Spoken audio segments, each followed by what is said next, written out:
Hello, sisters. How are you? I'm so excited to be here with you. Thank you, Kendra, for that warm introduction. And I am delighted to be here again, sharing with all of my sisters. Have you guys not enjoyed the month of August already so far? I don't know about you, but I am ecstatic and over the moon for what God is going to do in our sister circle. I have such great expectation, but we want to jump right into tonight's content. We don't want to waste too much time. We want to leave ample opportunity for you to ask questions.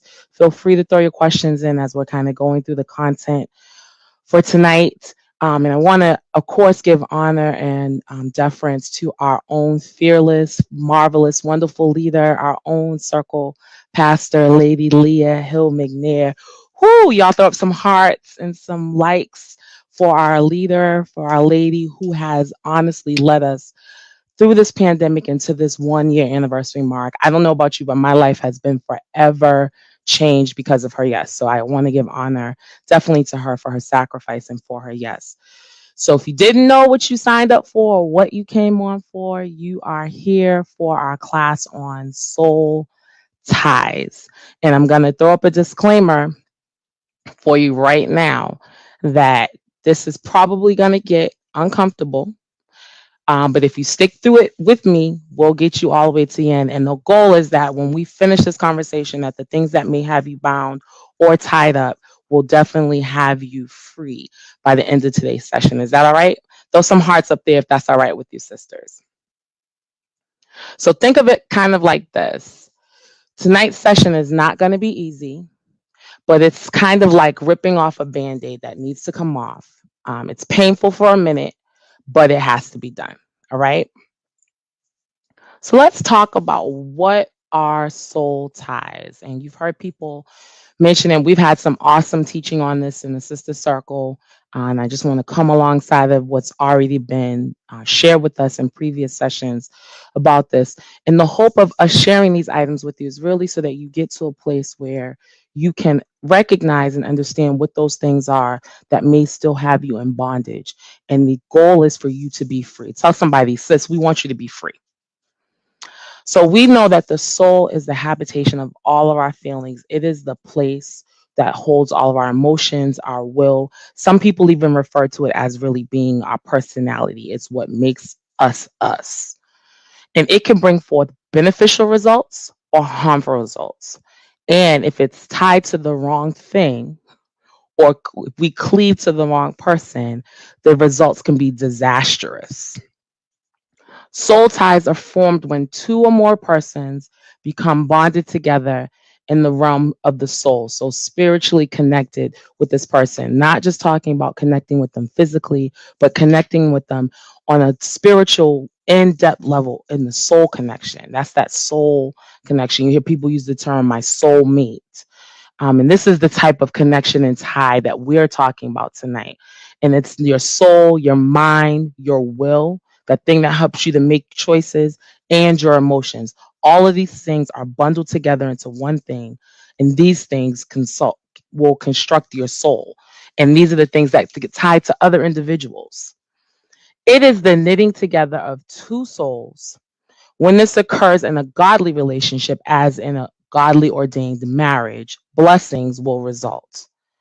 But when this occurs between persons with the wrong motives, put that in the chat, with the wrong motives, or with the wrong people, put that in the chat too.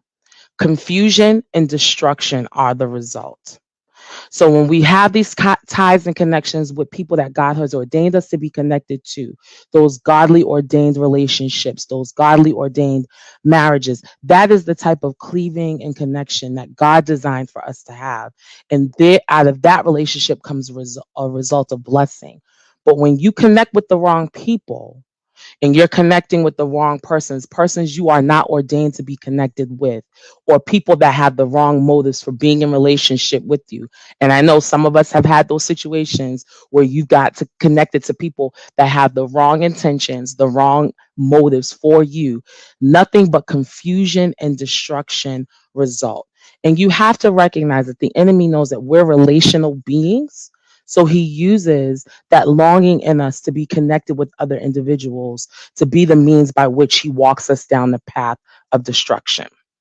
Emotional bonds or connections that unite you with someone else, whether it be emotional or physical, are the things that we refer to as your soul ties.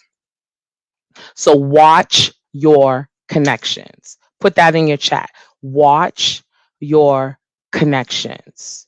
And if you have a bad connection, it can cause chaos. It can cause you to short circuit. Think about an electrical panel. If the connection is not good, if the connection to the source is not good, then the outlet that it's supposed to provide power to is ineffective. And if your connection to the source, which is God, is not good, your power source is not good, that connection is not good, then you are not effective in any of your other relationships.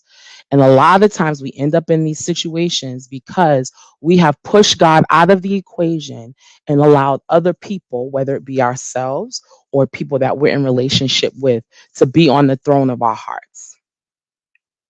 Check your connection, sis. So you have to understand that the enemy has an end game. The same way that God has a plan and desire for your life, you have to know that the enemy has an end game for getting you into these negative soul ties. And the reason being is he is trying to lead you into bondage. Christians should be in positive one-on-one relationships, making soulful connections for love, security, health, and growth. And I got to take a station break right there. You don't want one and not the other. You need love and security. You need it to be healthy and you need it to grow. If you have one without the other, then it is not functioning properly and it's actually dysfunctional. So we want healthy, growing, secure, loving relationships. That's how we define a functional soul connection or soul tie in a God ordained relationship. If the motives of even one person, just one person in the relationship is impure, emotional dependency can occur. Oh man. Then the two people end up with ungodly motives because now, even the person that may have initially gone in with pure motives, because they have this emotional dependency, now their only concern is feeding that dependency. And so now their motives are ungodly, and the person that came into the relationship, their motives are ungodly. And you have an ungodly hot mess. Bondage is created, resulting in confusion, control, and manipulation. So when you see these negative types of ties, usually you're going to see confusion, control, and manipulation involved. And if you have any one of those things, that should be your first indication that this is not a proper connection. These unhealthy relationships hinder not only the person's relationship with God, but it also affects all other people that come in contact with you. Anyone that's in your sphere of influence becomes impacted by this one ungodly connection. Think about in your house. If you have, I was recently visiting a site and we had a piece of equipment that was malfunctioning. And it was malfunctioning because the connection back to the main power source was lost. And then it was in a matter of 5 or 10 minutes. We were in one place in the space. We tested the connections. Everything was working. But in the matter of moments, something came in and killed the connection. And the thing was not functioning the way that it was intended.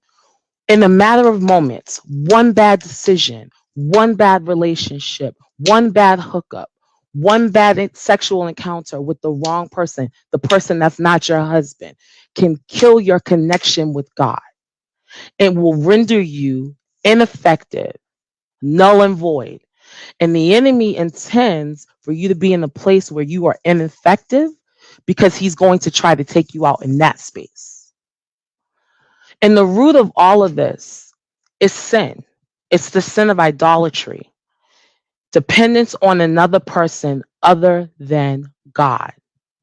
If you are depending on another person, and I'll even add in here, depending on another thing, anything that you depend on more than God is a form of idolatry. These are the things that lead to bondage. Many times people are unaware that they are being drawn in to an unhealthy emotional dependency. And this emotional dependency makes you vulnerable.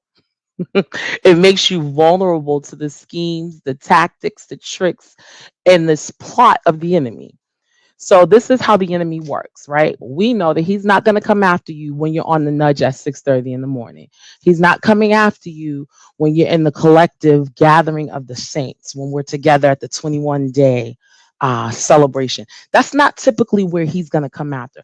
He's not really about it like that. He really is a punk. Right, for lack of a better term, he's a coward, right? And so he's gonna go after you when you are at your most vulnerable state.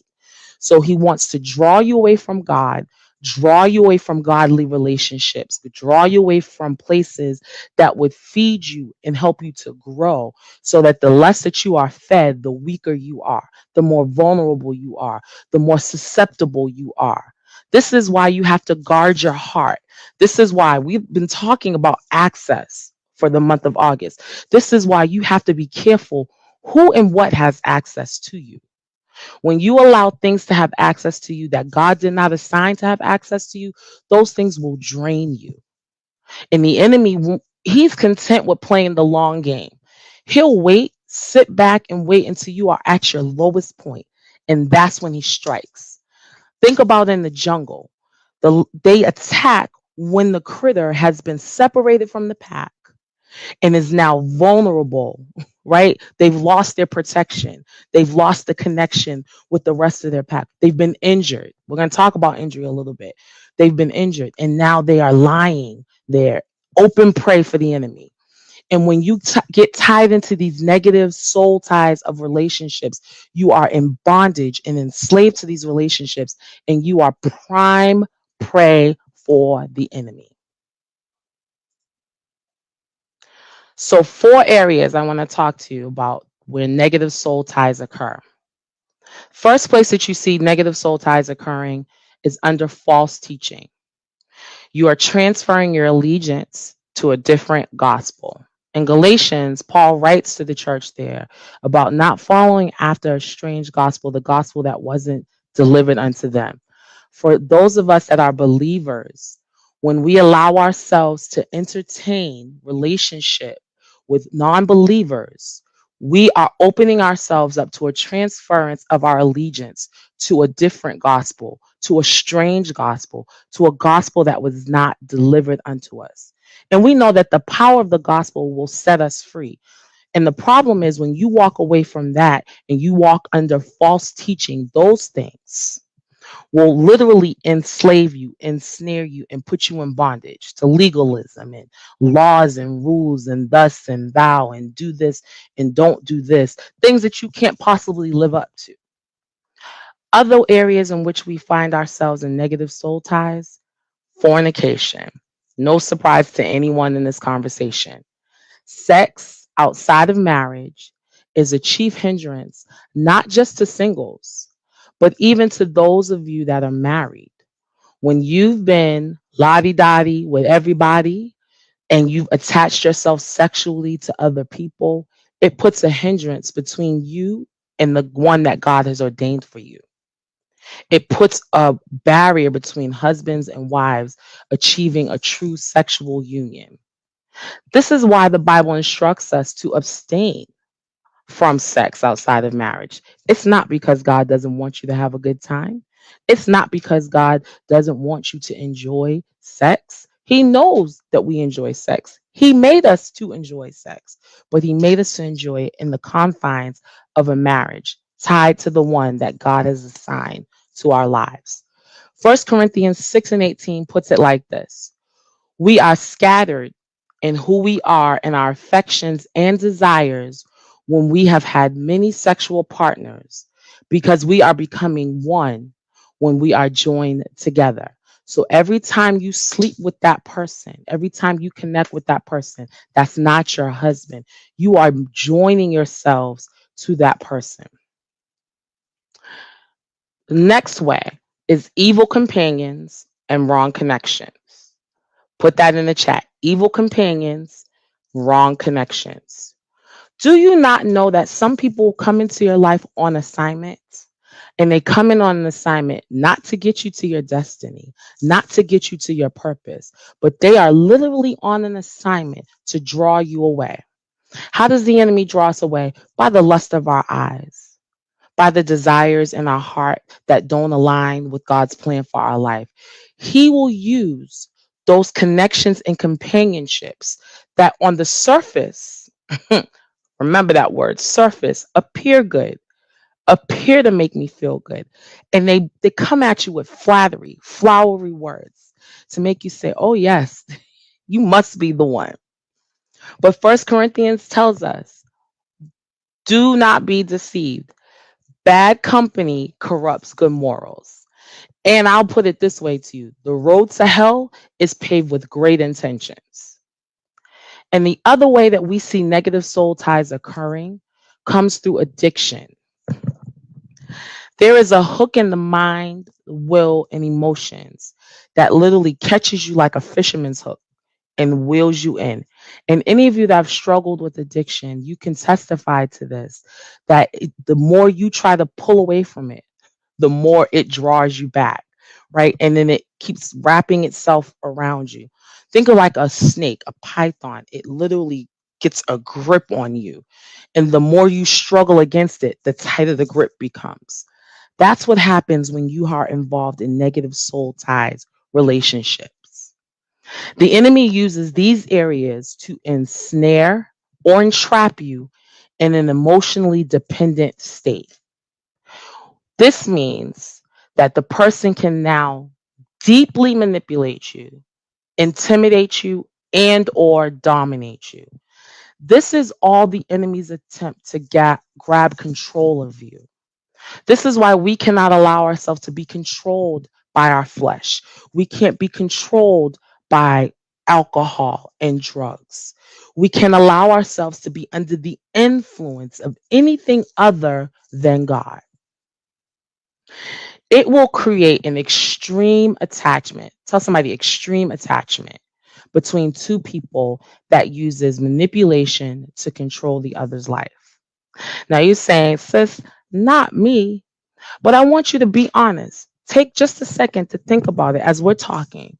Have you ever been in a relationship where you say, there was an extreme attachment? I know that I can think back on some of the relationships that I've been in my life, and there were attachments. And when you think about extreme, think about unhealthy. Anything done to an extreme is not healthy. So, unhealthy attachments, right? You can use those words interchangeably. An unhealthy attachment. And when you have an attachment, think about it this way. Every time you try to pull away from an attachment and you pull, you still leave a little bit of yourself with that person. If that helps you to really fully understand, this is why you can't attach yourself to any and everything. If you rip a band-aid off, even if you don't see it, there's still residual skin that comes off in the sticky part of the band-aid or on the cushiony part. That's why you can't lay with everybody, because every time you lay with him, you're giving a little bit of yourself, and you will lose who you are in that person. When you lose yourself in these unhealthy extreme attachments, you forget who you are and you forget whose you are. So you have to be able to balance the truth with the lies. So there are lies that the enemy will present to you to make you more inclined to stay in these unhealthy connections. He tells you things like, I can't live without this person. Or he'll put you in a situation where you need this person financially and you're like, I need them more than anything else in the world. And I know I'm not the only one. You literally feel like they are the air that you breathe. They are the water that you drink. It's like that really bad R&B love song. That's when you start to find yourself making comments like these, they are my everything. We are everything to each other. You need to check that connection. And the truth that combats that lie that you tell yourself, that they tell you, is that God has to be the strength. He's your strength. He gives you everything that you need.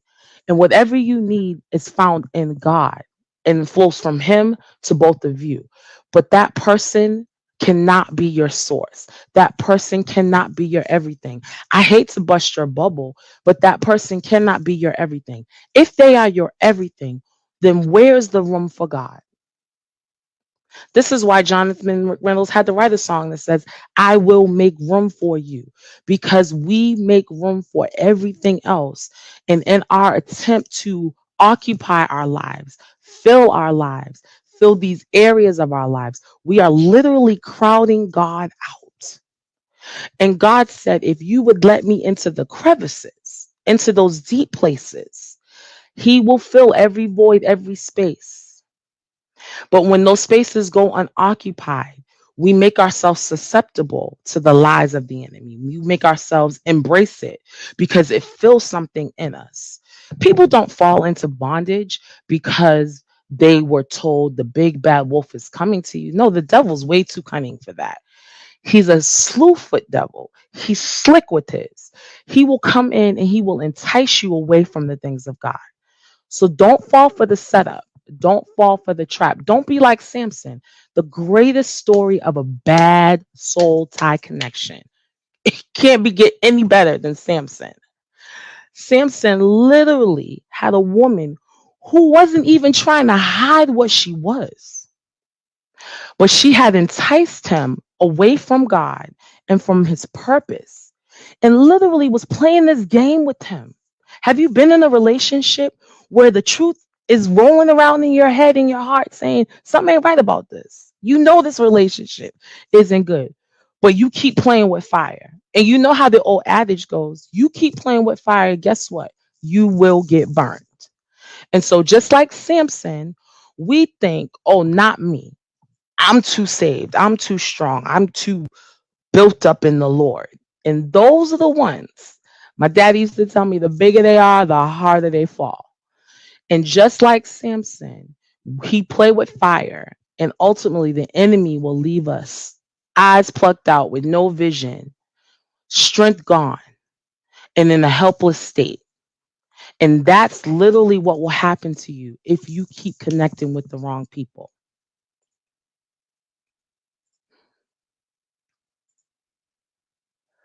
So, what does an ungodly soul tie look like? I'm glad you asked. Do any of these scenarios resonate with you? I'm going to challenge you to think about this.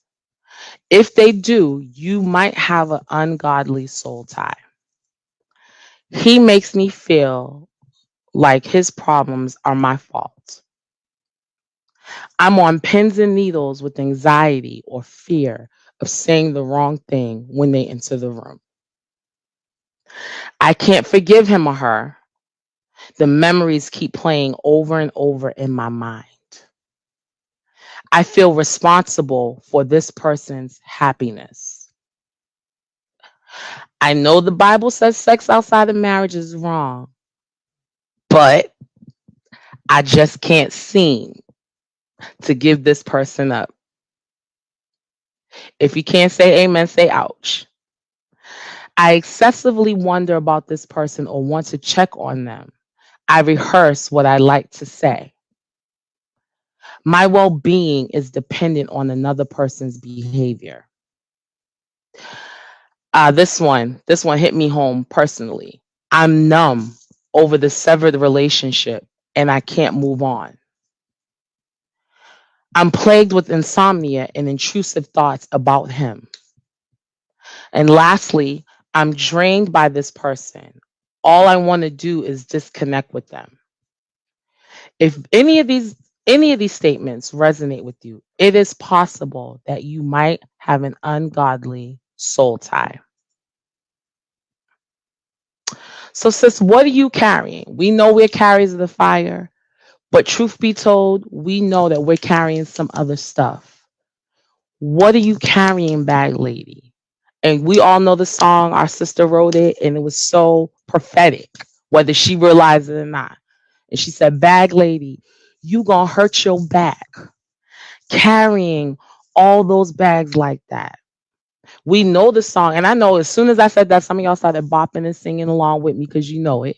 You ain't been saved your whole life. We know it here, but somehow it doesn't translate here in our heart and in what we do. So, what are you carrying, sis? Rejection is in your bag. Sometimes occurring in your youth, or sometimes it's even rejection in your present life.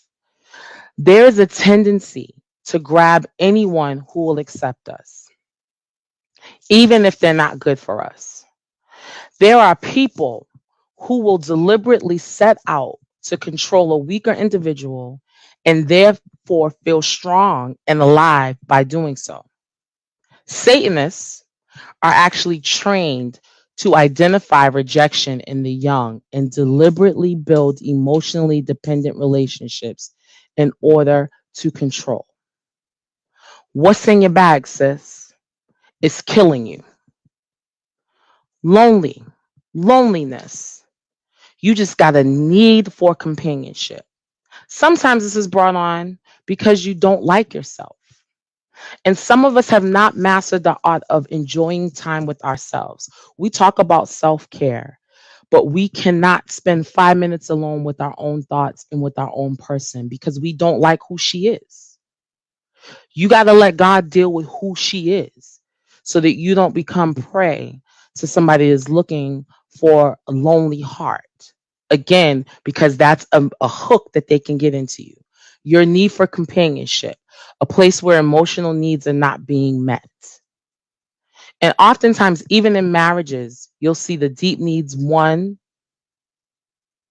or the other not being met. There's a need not only to come together physically, it's not just about the sex, but you have to be able to connect physically, mind, will, and emotions, and in spirit. What else is in your bag, sis? Insecurity. Finding security in any other than God will lead you down a path of destruction. What else is in your bag, sis? Low self-esteem and low self-image. I don't care how many pictures you post on Facebook, how many selfies you put up on Instagram, how many hashtag goals, this, that, or the third that you put under your pictures. I am not, and neither of the rest of your social media audience, confused that it's not all good. What I portray on my social media platform is a curated version of my life. I let you see what I want you to see. And I have found, and maybe y'all can agree, let me know in the chat, the people that post the most, that talk the most about hair, nails, whatever, are usually the most unhappy. And they're seeking affirmation from an audience of people who could care less. The only affirmation you should seek is from God. Let God affirm you. What else is in your bag, sis? Fear. Fear of being alone, fear of being rejected again, fear of being found out, fear of facing the truth about who you are. Whew. Fear of having to deal with the skeletons that you thought you buried a long time ago. Fear in your bag, sis. This is for my hard-headed sisters. You know what else is in your bag? Rebellion. And we will bond with people in rebellion. And when we define rebellion, we're talking about lives unyielded to God. And I remember in my earlier 20s, I had a bad boy, that, that one, what you gonna do? What you gonna do? That one, yeah. And man, oh man, I thought this dude was the next best thing to iced tea. And he was a complete contradiction to the word of God, to my upbringing, to my home training. And the more reckless he was, the more it enticed me, the more it excited me. And I did not recognize that the enemy was setting me up for the kill. He was literally hooking me on the line and reeling me in. And I was so enticed by this bad boy image that this guy had that I had to have it. I was willing to sacrifice my tenancy in my parents' home, whatever, to be with him. And we bonded over that spirit of rebellion.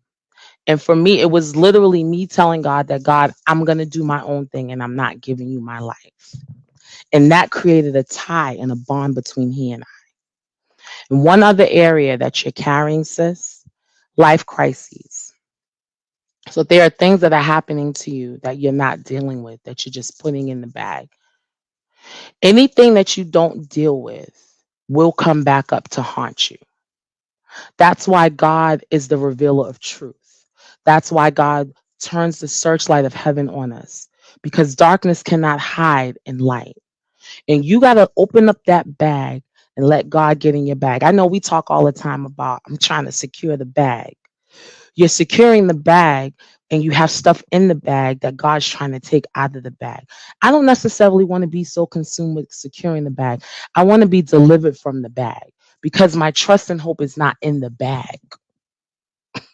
Let me say that again. My trust and hope is not in the bag. The bag is not my source.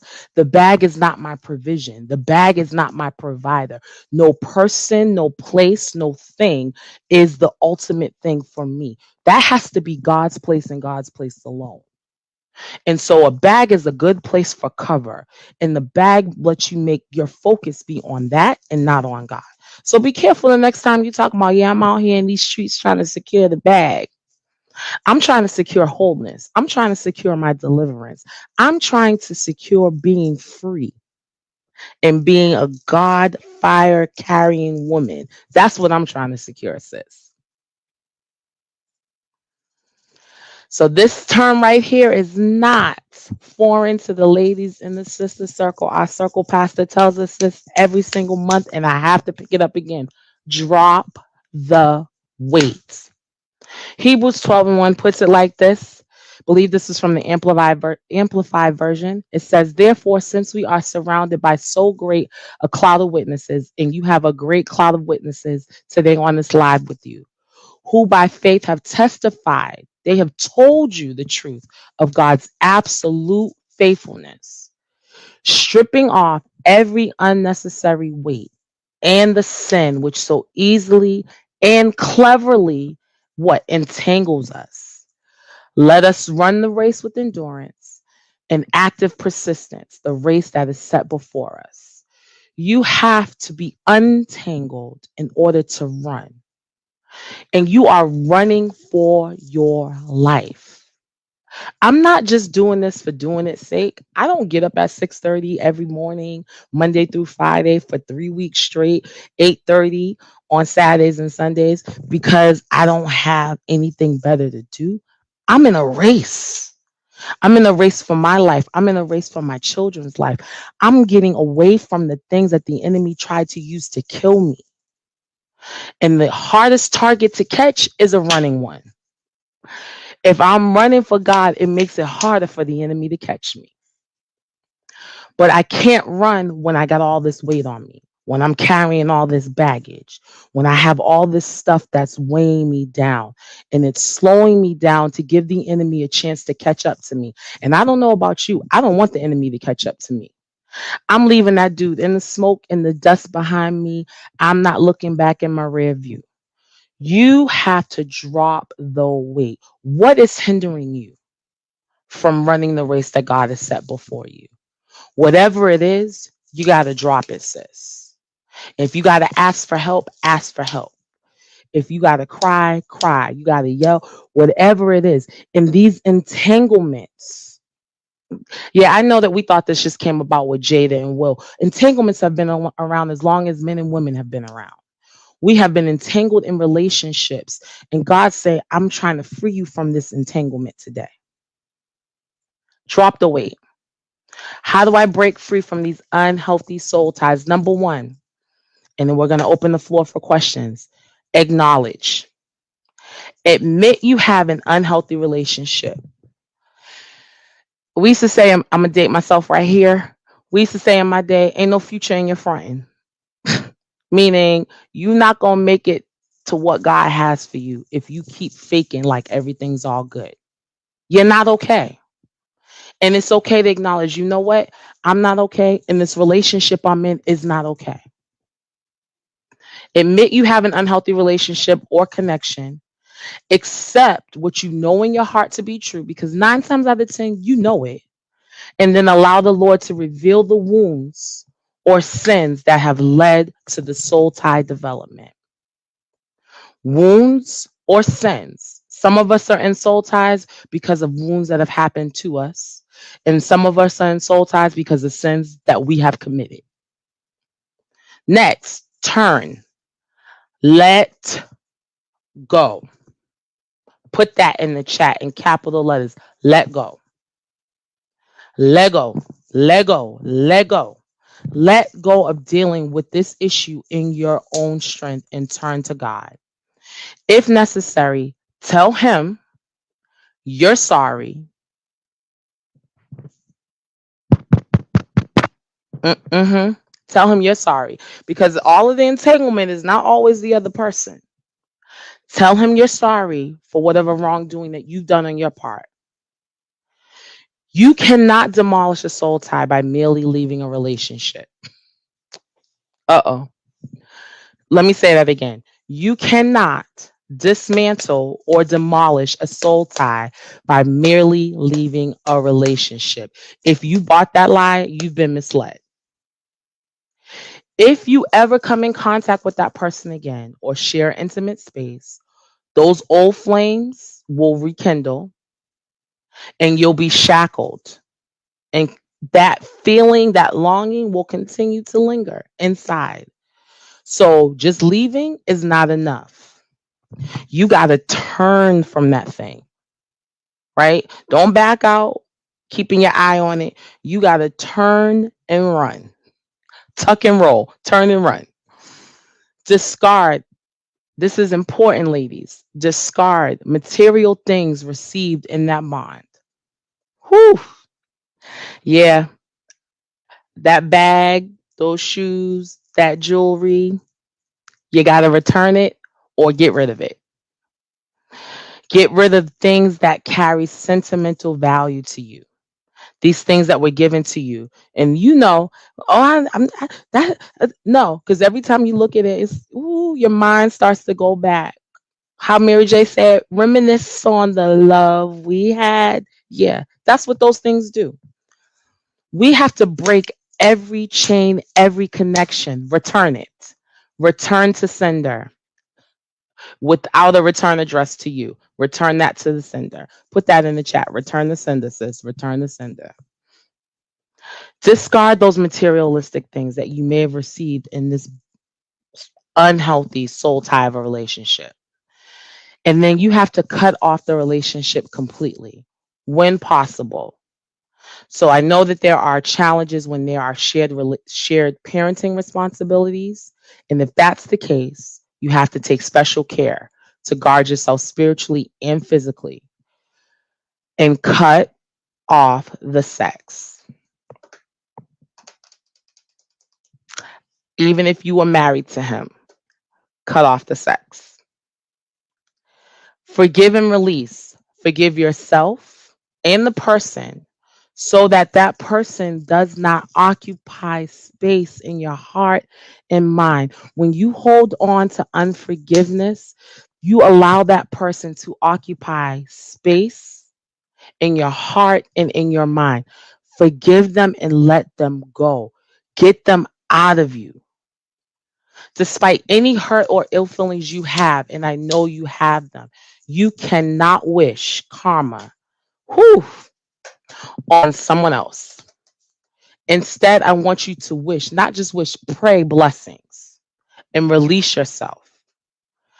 Replace, swap the lies with God's truth. And lastly, listen. God will instruct you through scripture, through prayer, and godly counsel. And in God's strength, the unhealthy tie can be broken. Questions?